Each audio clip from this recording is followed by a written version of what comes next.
The only people who don't want to disclose the truth are people with something to hide. How close are we, Jeff? Have we already gone over into a full-blown police state? Will the national security apparatus ever let go of the power that they have? I mean, Rick, it's a $64,000 question. We're no longer a constitutional republic. I think that's now clear. We have an out-of-control executive. We have a president drunk on power. He is like a drunken Roman emperor. Our Constitution and our liberties are being trampled every day. They're lying to the American people.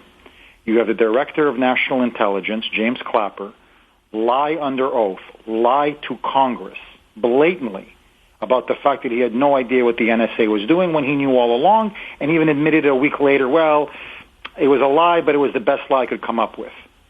So we are now seeing the growth of an Orwellian Big Brother state. The difference is, unlike Germany, unlike Russia, unlike China, unlike countries around the world, we still have very deep traditions rooted in individual liberty and constitutional government. Our founding principles are still revered by large swaths of the American people. But they know who reveres it. This is the point I'm making. They now know precisely who is who and what people are thinking and saying. Will they ever permit a challenge to their power? I mean, look, we're going to find out in the next 2 to 3 years. And really, Rick, I believe that we're now living through some of the greatest moments or most pivotal moments in American history. And now the burden of defending liberty has fallen on our shoulders. And it's from 1776 to the Civil War to the 1930s, throughout the Cold War, but now it's our turn, our generation's turn. And we're going to find out what this country is made of.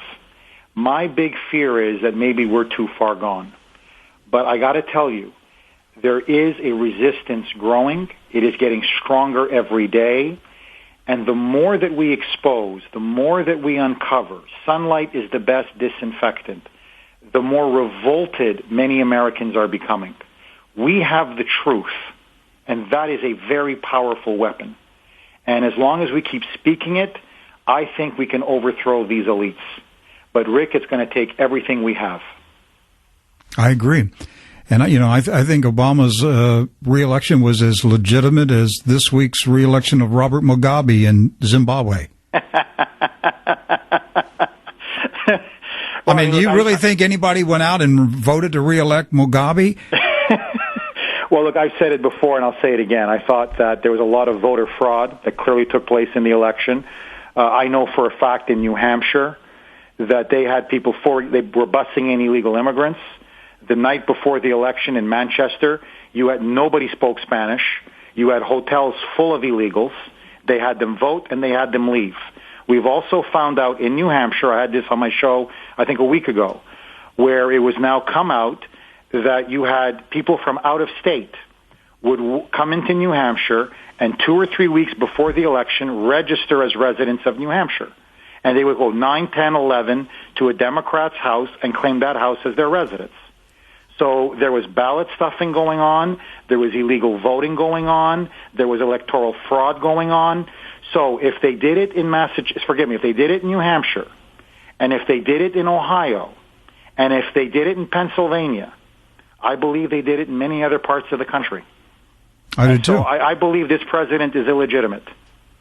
He was illegitimate, when he arrived in the United States. He's been illegitimate the whole time. And your wife just wrote a fantastic article about it, too. That's right. The document that he used to claim that somehow his birth certificate is legitimate is now, by forensic experts, been blown apart and exposed as a forgery. There's no getting around that. And Boehner knows, Boehner knows it, and the Supreme Court justices know it, the military knows it, the FBI knows it, the CIA knows it, and they're all going along with it. Jeff, we're in a banana republic. I'd like to live in a first world country again, Rick. I know. I used to think it would be fun to move to a third world nation, and I think, why spend the money moving? I'm already in one.